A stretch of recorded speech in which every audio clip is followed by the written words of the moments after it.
গেল সপ্তাহে অবৈধ পার্কিংয়ের অভিযোগে রাইড শেয়ারিং চালক গণেশ নেপালির মোটরসাইকেল আটক করে 1000 রুপি জরিমানা করে কাঠমান্ডু পুলিশ। প্রত্যক্ষদর্শীরা জানান, এই নিয়ে পুলিশের সঙ্গে বাকবিতণ্ডায় জড়ায় ওই চালক।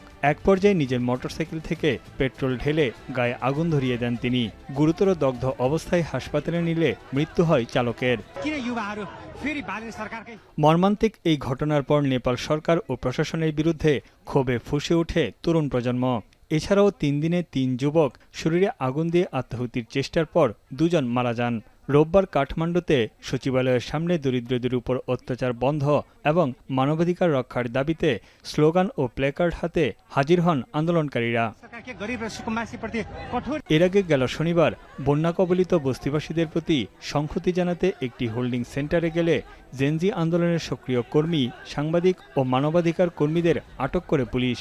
বস্তিবাসীদের মর্যাদাপূর্ণ পুনর্বাসনের দাবি জানিয়ে সরকারের অব্যবস্থাপনাকে দায়ী করেন তারা। এদিকে জেনজিদের হয়ে বিক্ষোভের ডাক দেয়ায় কোশি প্রদেশ থেকে গ্রেপ্তার করা হয় 26 জনকে। 72 ঘন্টা ময়েশ্চার লক সমৃদ্ধ লিলি হুইপ শিয়া মিস্টিক গ্লোয়িং বডি ওয়াশ। শিয়া বাটারের গুডনেস স্কিন রিপেয়ার করে রাখে সফট ও গ্লোয়িং, ছড়িয়ে দেয় লং লাস্টিং ফ্রেগন্যান্স। জেনজিদের এই প্রতিবাদ প্রধানমন্ত্রী বালেন্দ্র শাহর জন্য কঠিন চ্যালেঞ্জ হয়ে দাঁড়িয়েছে। মাত্র কয়েক মাস আগেই এই তরুণ প্রজন্মের বিপুল সমর্থন নিয়ে সরকার গঠন করেন র্যাপার থেকে রাজনীতিতে আসা বালেন্দ্র শাহ। মাত্র 35 বছর বয়সে নেপালের প্রধানমন্ত্রীর দায়িত্ব নেন। টাইম ম্যাগাজিনের 2023 সালের সেরা 100 উদীয়মান নেতার একজন ছিলেন বালেন্দ্র শাহ। 2022 সালে বালেন্দ্র শাহ মেয়র নির্বাচিত হওয়ার পর বদলে যায় কাঠমান্ডুর চিত্র।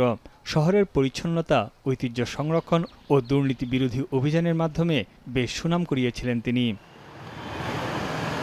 তানভীর চনি, এখন বিশ্ব।